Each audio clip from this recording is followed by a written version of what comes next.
السلام عليكم ورحمة الله وبركاته. ازيكم عاملين ايه؟ يا رب تكونوا في احسن وافضل حال. باركولي يا جماعة، اخيرا بعد سنة كاملة واكتر كمان تميت الالف مشترك. حبيت النهاردة اشارككم معايا احتفالي بالالف مشترك ونعمل مع بعض التورتاية الجميلة دي. بس قبل اي حاجة من فضلكم طالبة منكم حاجة بسيطة بس، بالله عليكم تدعوا لزوجي بالرحمة وتدعوا لاولادي بالهداية. ونبدأ على طول ونشوف التورتاية القمر دي. على فكرة ممكن نعملها تورتاية العروسة، تنفع لفرح او لعيد ميلاد. ممكن تعمليها طبقة واحدة او تعمليها طبقتين. احنا هنعملها مع بعض. المقدار ده هنعمله على 3 صواني، يعني المقادير اللي انا هقولها دلوقتي دي هتتقسم على 3 صواني. نبدأ ونقول بسم الله الرحمن الرحيم. بسم الله الرحمن الرحيم. اول حاجة معانا 300 جرام دقيق، وهنحط عليهم معلقة صغيرة من البيكنج باودر، ومعانا هنا المحسن الجل، نحط معلقة كبيرة، وظرفين فانيليا، و7 بيضات. تمام. وطبعا كوبايه السكر وكوبايه وربع ميه. المقادير ممكن ابقى اكتبها لكم في صندوق الوصف. المقادير دي هنكررها 3 مرات عشان انا عايزه 3 طبقات من الكيك، هطلع منهم ال- المقدار ده. وانتي لو عندك الصواني، لو عندك صينيه كبيره ممكن تقدري تعملي واحده صغيره واحده كبيره، بس انا حبيت اعملها في صواني طبقات كده وارجع اقطعها على قد التورته. حطينا المكونات كلها مع بعض، السكر مع الحاجة، وهنبتدي طبعا الدقيق لازم يكون منخول. تمام. وهنرشش عليه البيكنج باودر وهندخله تاني.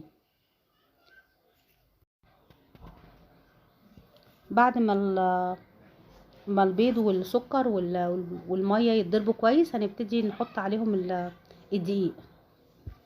هنرششهم واحدة واحدة، وكل ما نحط كمية نبتدي نوقف العجان ونبتدي نقلبهم من فوق لتحت عشان ما نتفاجئش في الاخر ان في كلاكيع من الدقيق موجودة تحت في القاع بتاع العجان. هنخلص المقدار كله ونديله ضربة كويسة قوي، ونبتدي نحطه في الصاجات. احنا هنا مستخدمين الدقيق العادي. تقدري تستخدمي الدقيق السبونج، بس انا بحب طعم الدقيق العادي، بيبقى طعمه احسن من السبونج الجاهز. وطبعا مادام هتستخدمي الدقيق العادي فلازم المحسن ده اساسي، ما ينفعش ما نستخدمهوش. محسن الجل، ويا ريت يكون ماركة كويسة، وما يكونش اللي هو مبيض، يبقى عامل زي شكل الفازلين كده.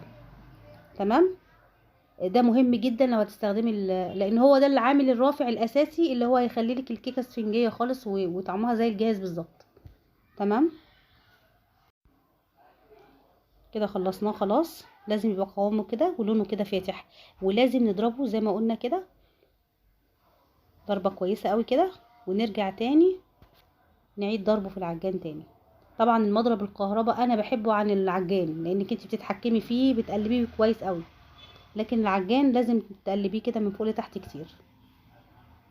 هنرجع نعيد ضربه تاني لحد ما نلاقيه شكله متميز. هنبتدي بقى نبطن الصينيه. انا عملتها في صينيه صغيره، يعني ما تكونش عاليه. تمام. وحتى ما كانش عندي ورق زبده، فحطيت ورق كراسات من بتاع الولاد، بس طبعا يكون مش مكتوب فيه. تمام. وما تخافوش منه لانه كده كده بياخد الطبقه اللي محطوط عليها ويطلع، يعني هو بياخد الطبقه اللي فوقه ويطلع. تمام. طبعا نبتدي نسوي السطح كويس قوي عشان لما يخش يبقى مستوي سوا واحد، ما يبقاش حاجه مستويه وحاجه لا. نسويه كويس قوي كده قبل ما يخش الفرن. دي من عوامل الاسبونج الناجح. لازم يبقى سطحه، ونخبطه كده خبطه كويسه كده قبل ما ندخله الفرن. الفرن طبعا نكون مسخنينه زي ما قلنا. المقدار ده كررناه 3 مرات، عملنا 3 صواني. وهنبتدي نقطعها بقى. جبنا الطبقه الصغيره. طبعا انت تقدري بسهوله تعملي في صينيتين، واحده كبيره وواحده اصغر شويه. انا هنا هقطعها، ده المقاس الصغيره، التورتيه اللي فوق. طبعا تقدري تعملي المقاس اللي انت حباه، تقدري تعمليها مدوره او مربعه زي ما تحبي. تمام. طبعا انا اشتغلت فيهم في نفس اليوم وده مش صح. هو الكيكه الاسفنجيه طبعا لازم تبيت عشان تبقى ماسكه نفسها. هنا العيال اللي عمالين يلعبوا في الفلاش طبعا لما بتبيت بتبقى ماسكه نفسها عن كده كده، كانت طريه خالص وهي هشه قوي، بس كانت محتاجه ان هي تبيت عشان كانت بتبقى متعبه جدا لما بتبقى لسه طازه يعني. هنا هنبتدي نعمل الكريمه. حطينا السكر وهنحط عليها شويه تلج مجروش كده، وشويه وكوبايتين، كوبايه ونص ميه او كوبايتين. انا هنا هعمل آه كريمه خام. دايما الكريمه الخام بتبقى متماسكه اكتر من الكريمه اللي هي فيها سكر. هنحط طبعا الفانيليا. دوبنا هنا كويس قوي السكر مع الميه متلجه، وهننزل بربع كيلو. انا استخدمت في الكيكه دي نص كيلو من الكريمه الخام. هنحط كمان معلقتين كبار باستري عشان يديله تماسك. الكريم الباستري بيديله تماسك وبيخلي كمان طعمه حلو. نحط مع شويه كده، وزودنا كمان معلقتين لبن بودر، نديله تقليبه كده قبل ما نضربه. هنا بقى هنبتدي نقشر الكيك. يستحسن طبعا ان هو يتقشر. على فكرة المقادير دي بتخلي الكيك هش جدا وطري وجميل جدا كده، خفيف جدا كمان. هنبتدي بقى نقسمها من النص.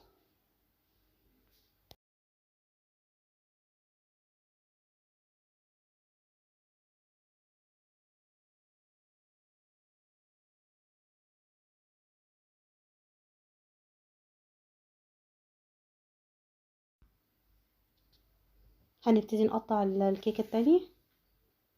طبعا زي ما قلنا يستحسن تكون الكيكة بايتة قبلها بيوم قبل ما نشتغل فيها، عشان بتفرول زي ما انتوا شايفين كده. فلما بتبيت بتبقى ماسكة نفسها شوية. هي طرية وهشة جدا، ولونها كمان فاتح قوي. ان شاء الله تعجبكم. بالنسبة لشغل المحسن ده بصراحة ده كان نعمة. احنا كنا زمان بنعمل الكيك الاسبونج ده بالبيض بس، يعني كنا بنقعد نضرب فيه، ولو المضرب كان فيه نقطة مية ما كانش بيطلع معانا الكيك الاسفنج ده خالص يعني. فبصراحة المحسن دوت سهل كتير على الناس. هنا بدأنا نرشها بالسيرب الخفيف، وهنبتدي ننزل عليها بالكريم شانتيه. طبعا لازم يكون تقيل ومتماسك كده. طبعا اللي بيخليه متماسك كده التلج اللي احنا بنحطه واحنا بنضربه، وكمان نوع الكريمة لما يكون خام بدون سكر، ومعلقتين الباستري هما اللي بيخلوه ايه متماسك كده.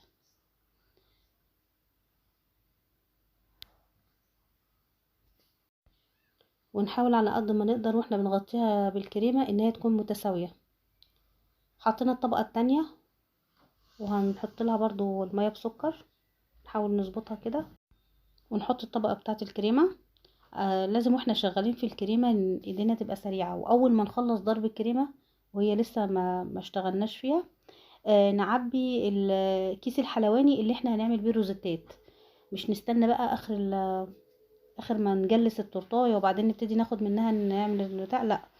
ساعتها ممكن يكون في بواقي الكيك جت عليه، وساعتها كمان الكريمه بتبقى خفيفه، ما بيبقاش سهل جدا ان احنا نشكلها. فلازم اول حاجه نعملها ان احنا نعبي كيس الحلواني او القمع اللي احنا هنحط بيه الروزيتات اللي هتبقى على وش الكيك، ونحطه في التلاجة في ساعتها. ما نخليش معانا الا اللي احنا هناخده ونستعمله بس في التجليس. بس كده خلصنا الطبقه دي، وهنبتدي نحط اخر طبقة معانا. احنا عملناها 3 طبقات يعني خدت صينية ونص. هي المقادير اللي احنا عملناها دي 3 مرات عملت لنا التورتايه الكبيرة وعليها التورتايه الصغيرة، وواحدة تانية عملتها بس ما صورتهاش، يعني عملت لنا بتاع 3 تورتات. هنبتدي بقى نشوف انهي اماكن كده منخفضة ونبتدي نعليها بالكريمة عشان كلها تبقى سوا واحد. هنبتدي بقى نسوي الحروف بتاعتها عشان يبقى شكلها مظبوط كده.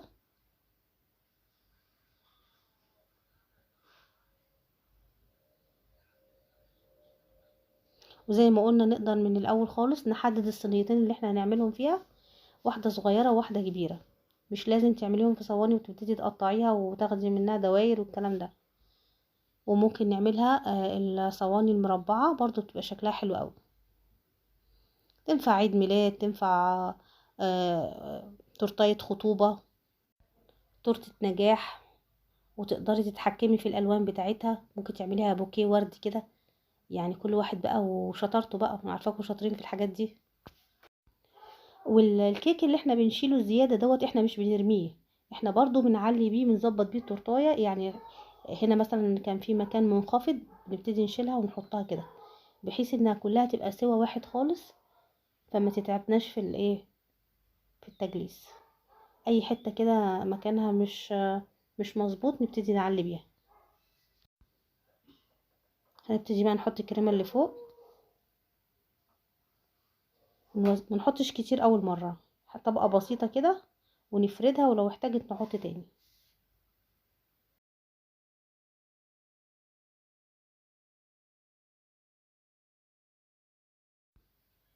هنا هنبتدي نوزع الكريمه بقى على الجناب، ناخد برضو شويه شويه ونبتدي نفردها بالراحه كده. هنغطيها كويس بالكريمه، وهنبتدي بقى نجيب السكريبر المشرشر ده ونعمل بيه خطوط كده.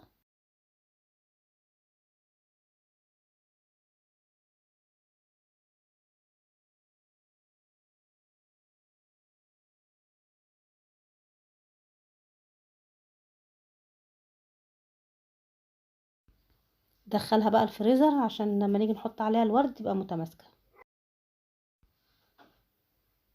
دي بقى التورتيه الصغيره اللي فوق، هنحط لها برضو ميه بسكر،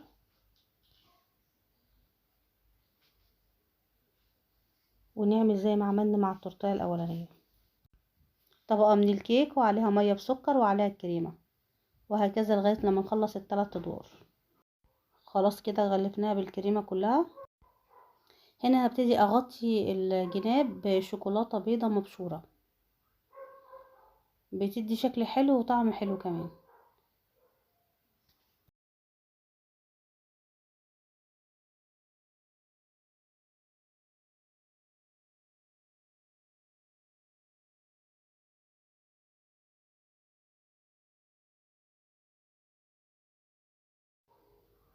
هنا انا كنت حاطه لون طعام احمر عشان عايزه اعمل روزيتات لونها بينك كده. مش هنحط اللون كتير اول مره، هنحط حاجات بسيطه. ومدياله كمان عشان كمان مش يبقى لونه بس كده هو اللي بينك، لا كمان حاطه له روح فراوله، فعشان يبقى طعم الكريمه كمان لونها فراوله وطعمها فراوله. طلعنا التورتيه من الفريزر وجبنا ده شاليمو.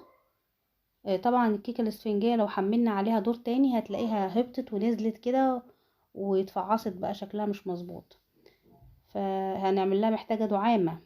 فهنبتدي نحط لها ايه، آه هنحدد مكان الطبق اللي هيتحط عليه التورتايه، وهنبتدي نحط حواليه كده الشاليموهات دي.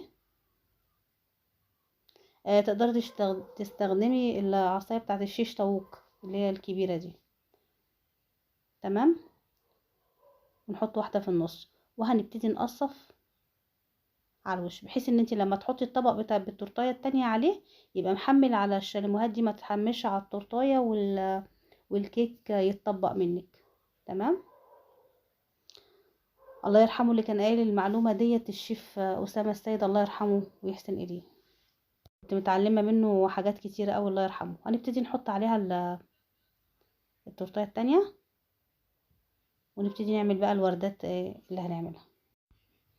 على فكره سهل الورده تتعمل، ولو مش حابه تعمليها او مش عارفه تعمليها تستخدمي الروزيتات العاديه خالص اللي هي بتاعت ام بلح الشام دي اللي بيعملها، ونحط عليها كريزه وهتبقى برضو تحفه.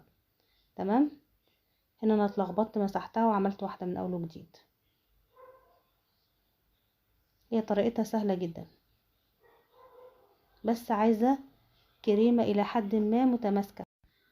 وطبعا تقدري تتحكمي في الالوان اللي انت حباها، عايزاها لونها بينك، عايزاها لونها سيمون، اصفر، اورنج، اللي انت حباه، بيربل. ممكن كمان لو انت هتقدميها العروسة تعمليها الوردات دي تبقى بنفس اللون بتاع العروسة، فستان العروسة. طبعا عايزة اشكر الناس اللي دعموني، وكل الناس اللي عملت لي لايك، كل الناس اللي اشتركت في القناة واللي ما اشتركتش، وكل اللي شافوا الفيديوهات بتاعتي. متشكرة ليكم ولدعمكم. وعايزة اقول للناس اللي برضو بتشتغل يوتيوبر وفاتحين قنوات، اشتغلوا وان شاء الله ربنا هيكرمكم وما تيأسوش. اشتغلوا على طول حتى لو ما فيش مشاهدات، اشتغلوا وربنا ان شاء الله هيكرمكم، وربنا يوفق الجميع يا رب. اكيد اي حد بيتعب على المحتوى بتاعه، بيقدم محتوى كويس، مش بيقدم اسفاف، اكيد ربنا ان شاء الله هيكرمه. وقولوا اعملوا فسيرى الله عملكم، يعني ربنا ان شاء الله هيكرمكم. تقدري طبعا تتحكمي في حجم الوردة، اذا كنت عايزاها صغيرة اذا كنت عايزاها كبيرة.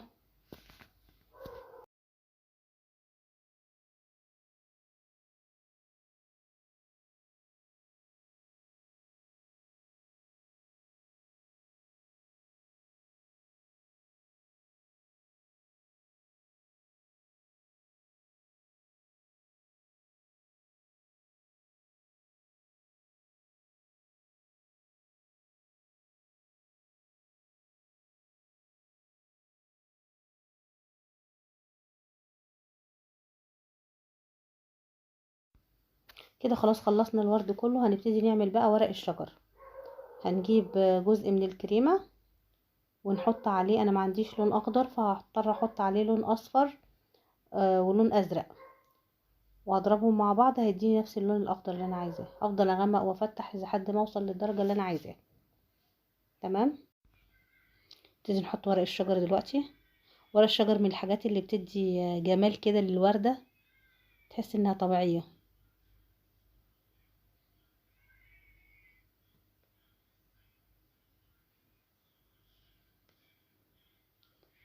ممكن كمان نعمل اكتر من لون للوردة دي، يعني وردة صفراء، وردة اورنج، وردة، نشكل في الوانه كده يبقى عامل زي البوكيه.